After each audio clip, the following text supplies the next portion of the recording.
Salut, moi c'est Margot et ça fait bientôt 1 an que je suis en PVT au Québec et aujourd'hui je vais te parler des 5 choses qui m'ont choquée quand je suis arrivée. Ça va être que du positif, il n'y a pas trop de négatif pour l'instant, peut-être que je referai une vidéo sur ce qui m'a choqué en point négatif ici, mais là ça va être que du positif, donc pour les rageux c'est pas la bonne vidéo. Vraiment, je rigole. J'ai tenté une blague qui finalement n'était pas si drôle que ça. Bon, bref, alors les 5 choses qui m'ont le plus choqué en PVT. On commence dès maintenant avec le premier point. Alors, le premier point, ça va être le monde du travail. Le monde du travail ici est tellement différent d'en France. C'est fou, c'est fou, c'est fou, c'est fou. Après, peut-être qu'on a de la chance parce qu'on est dans des bonnes entreprises, peut-être que c'est pas partout pareil, ce qui est fort probable, mais en tout cas pour l'expérience qu'on en a à date, c'est vraiment deux mondes différents. Vraiment, moi je suis fan parce qu'en fait, ici, ils mettent vraiment l'humain en avant. C'est toi, ta personnalité, comment tu es. Ils s'adaptent à toi et c'est pas vraiment à. Enfin, tu dois t'adapter aussi à ton entreprise, mais vraiment, t'as ta place dans l'entreprise et je trouve que c'est vraiment. Ouais, ils mettent vraiment ta personnalité en avant, vraiment le côté humain. Enfin, ils concilient beaucoup vie pro, vie perso et c'est pas juste du blabla. Par exemple, juste cet exemple-là, dans mon entreprise, j'ai 600 $ par an de budget bien-être. Je crois que ça s'appelle comme ça, budget bien-être. Enfin, je sais pas. Je sais plus, bien-être. Ouais, je sais plus. Et en fait, c'est un budget pour concilier vie pro, vie perso. Et avec ces 600 $, je peux dépenser pour tout ce qui est sport. Donc là, moi, je me suis acheté un tapis de marche. La dernière fois, on a loué des vélos, bah, je me suis fait rembourser. Il y a aussi, par exemple, HelloFresh, toutes ces entreprises de préparation de repas déjà préparés. Je peux me les faire rembourser. Et après, il y a tout le volet lavoto, je peux me faire rembourser le lavoto, quelqu'un qui vient nettoyer mon appartement, quelqu'un qui vient nettoyer mes fenêtres, le déneigement, enfin bref, tout ça, ça rentre dedans et je me dis c'est quand même malade que si quelqu'un vient nettoyer mes fenêtres, je puisse me le faire rembourser par ma boîte. Enfin, dans quel monde ça existe? Bah ici.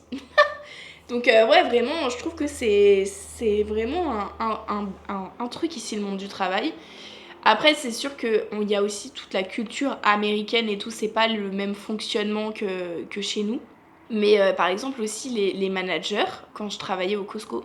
Donc en fait, quand je travaillais au Costco, j'étais emballeuse. Donc pour ceux qui viennent d'Europe, on n'a pas du tout ça. Mais t'as un caissier et t'as un emballeur. Et moi, je rangeais les courses dans les sacs ou dans les caddies pour qu'en fait, bah, ça aille vite et puis que le client se casse pour qu'on puisse encaisser un autre client. Et donc voilà, c'était assez dur physiquement et tout. Et c'était, enfin voilà, c'est mécanique quoi. Et la dernière fois, on était en énorme rush et les managers vont emballer, encaisser. Enfin, je trouve que c'est fou parce que quand j'étais en France, jamais de la vie, à l'Intermarché, ma manager allait faire ça. Et je sais pas, on est sur une ligne droite. C'est vraiment un management horizontal où tu peux parler librement à ton manager. Moi, mon manager, là, dans l'entreprise où je suis actuellement, on parle, je lui demande, tiens, des spots pour aller faire du kayak. Enfin, on se parle super fluide. Enfin, et je trouve que c'est vraiment top. Ensuite, la culture du fast-food. Vraiment, ici, jamais vous allez croiser un Québécois sans sa cup de McCafé ou de Tim Hortons. Vraiment, ils ont tout le temps un café à la main qu'ils ont été achetés. Enfin, ça me paraît tellement. Enfin, moi, je me trimballe jamais avec un café à la main. Je bois pas de café déjà. Bon, bah voilà. Tout s'explique. Soit ils ont un café à la main, soit ils ont une énorme Stanley Cup remplie de glaçons et d'eau qui trimballent comme ça. Donc ça, je trouve ça excellent parce qu'en vrai, ils se promènent toujours avec à boire avec eux. Et même des fois, je vois des gens qui se promènent dans la rue, ils ont leur gourde, donc franchement trop bien. Mais la dernière fois, on était en randonnée. Et là, donc c'était quand même une randonnée, c'était une médium, on va dire, mais elle durait au moins 3 heures. Et il y avait une dame avec sa cup Tim Hortons qui faisait sa rando. Je me suis dit, mais c'est tellement pas pratique. Mais bon. Et aussi le truc avec la culture du fast-food, c'est que les personnes âgées vont dans les fast-food. Mais jamais de la vie, je vais voir ma grand-mère aller dans un McDo. Jamais, jamais, jamais. Je pense qu'elle a jamais mangé McDo. J'ai une autre grand-mère, là, je sais qu'une fois, elle a mangé McDo. Et je pense que c'était la première fois de sa vie, puis plus jamais elle y retournera. Mais en tout cas, ici, les gens, je sais pas, c'est un lieu de rencontre. Ils rencontrent leurs potes, ils vont manger un petit truc et tout. Il y a beaucoup, beaucoup, beaucoup de personnes âgées dans les fast-foods. Ça me fait toujours marrer. Ok, troisième point, c'est la gentillesse des gens. Vraiment, quand tu poses une question à quelqu'un, il veut absolument trouver la réponse à ta question. Il veut absolument t'aider. Et ça m'est arrivé plusieurs fois dans des contextes différents. La première fois, c'était quand j'ai appelé l'assurance pour mon assurance auto. Et la dame, c'était un petit cœur. Elle était trop sympa. Elle chantonnait au téléphone. Enfin, elle était excellente.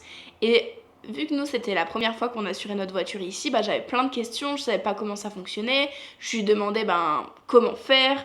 Qu'est-ce qu'il fallait remplir, machin. Et elle était super sympa.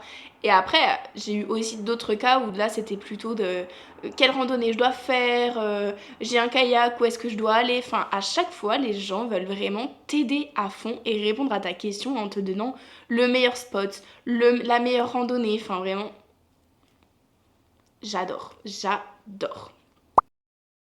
Le quatrième point, c'est le tutoiement généralisé. Vraiment, tu rentres dans un magasin, dans un restaurant, on va te dire salut, ça va? Salut, tu vas bien? Et en fait, je trouve que ça amène grave une proximité. Et t'as envie de discuter avec la personne. Donc tu vois, ouais, ça va et toi? Tu passes une bonne journée? Enfin, je sais pas, ça donne un climat super sympa. Alors qu'en France, tu rentres dans un magasin, c'est soit on te dit pas bonjour, soit on te dit bonjour, mais on n'a pas envie de te parler, donc bonjour. Il n'y a pas de salut, ça va, youhou, bonne humeur, on est dans la positivité. Non, je trouve que vraiment les gens ils te tutoient super facilement. Après, pour le tutoiement généralisé, je pense qu'il y a aussi des pincettes à prendre. Dans certains cas, je trouve que c'est pas respectueux de tutoyer les gens ou voilà. Donc je pense que voilà, quand tu rentres dans un magasin et que tu as envie de discuter, que tout le monde est sympa, tout le monde est sur la même longueur d'onde, ça passe super bien, tout le monde s'entend bien. Ok, on va terminer avec le cinquième point de cette vidéo qui est la place de la nature ici. Alors, franchement, ici, tu as tout le temps accès à de la nature. Il y a des parcs, il y a des pistes cyclables, des zones de marche, des randos, tout ce que tu veux en fait, il y a tout ce que tu veux. Et en fait, ce qui est fou, c'est que c'est ça, mais en toute saison. Donc l'hiver, tu vas pouvoir faire tous les sports d'hiver que tu veux. Nous, dans notre ville, on a même des sentiers de patins, mais gratuits. Tu peux même prendre des patins et c'est gratuit. C'est fou ça. C'est en fait ce qui est fou, c'est que tu as accès à la nature, tu as accès à des activités sportives et la plupart du temps, c'est soit pas cher, soit gratuit. Donc franchement, je sais pas, ici, c'est un peu décousu ce que je dis, mais franchement, c'est tellement fou parce que, par exemple, tous les parcs CEPAC au Québec, tu vas payer 10$ l'entrée, mais si tu prends une carte annuelle, tu vas payer genre 80$ l'entrée, mais c'est rentable de fou malade. Parce qu'avec cette carte-là, t'as plein d'avantages, t'as des réductions dans certains trucs, t'as une nuitée gratuite, bah d'ailleurs nous on va en profiter bientôt, et du coup tu peux aller dans les parcs à ta guise. Et en fait, les parcs, ils sont tellement riches, il y a énormément de randonnées, il y a énormément d'activités à faire dans ces parcs-là, et il y en a plein. Je sais pas combien il y a de parcs, mais il y en a vraiment plein, il y en a vraiment un peu partout dans le Québec.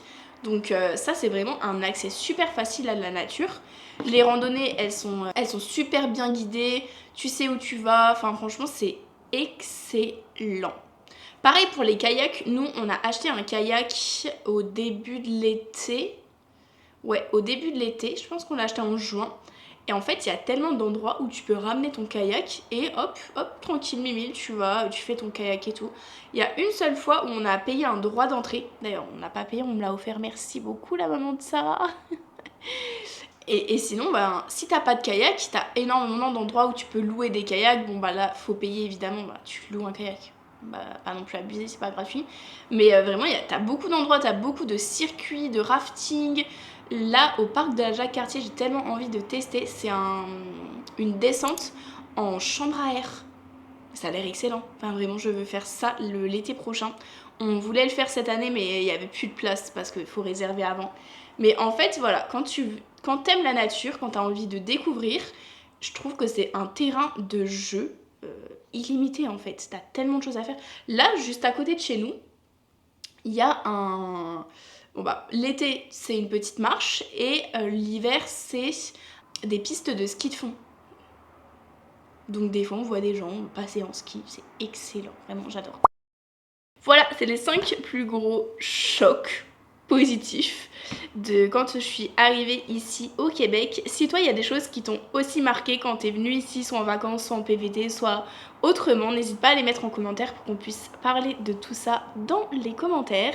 Et si tu veux suivre ma vie ici maintenant au Québec, je fais des vlogs une fois par semaine, donc je t'invite à me suivre. Bye bye!